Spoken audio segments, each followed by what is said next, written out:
ki khubor ka Batesi TV.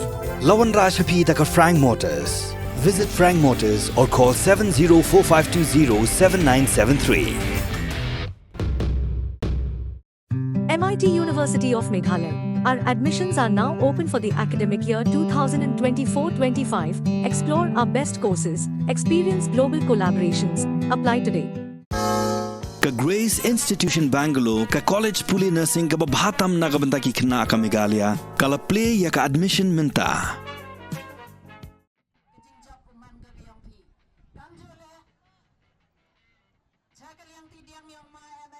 Kanot Liberty Higher Secondary School Kalayora Artli ki nam Lahduh haki Artli ki kedan nyelek kai football final jongka under 17 kata ka Dominic English Upper Primary School Namdong A Kalayora ay kanam Lahduh haki kedan under 15 boys jongka lempung nyelek kai district level inter school Subruto Mukherjee Cup football tournament balapunya ada ka office jong district sports officer West Giant Hills District. Kanot Liberty Higher Secondary School Kalalong Lahduh haki Artli ki kedan nyelek kai football jongka under 17 Hakaliang kikentay daga papiliam no kyang nong ba government higher secondary school la new goal anot. Hakaliang kishenrang kanot Liberty Higher Secondary School kala piliam no government boys higher secondary school la arla not goal.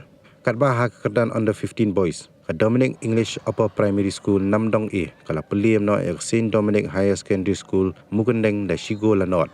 Dakani nga nam job kini ka Athlete School kinyola mi khmat ya West Giant Hills District haka state level football tournament kaban sa Pelongsian daga tanat Directorate of Sports and Youth Affairs.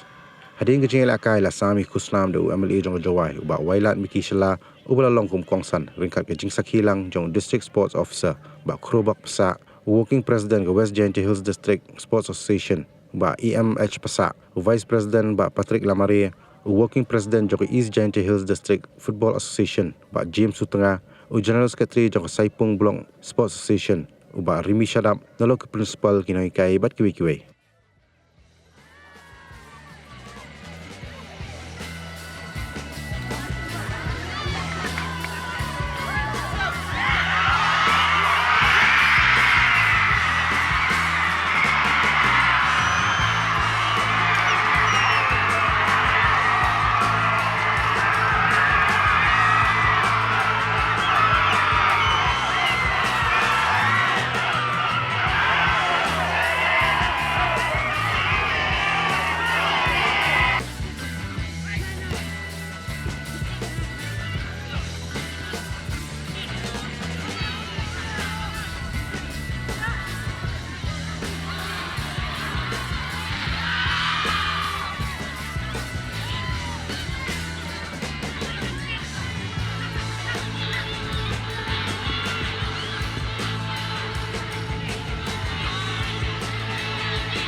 Congratulations, Lahduh Higher Secondary School, champion for the under 17 girls category.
Congratulations, boys.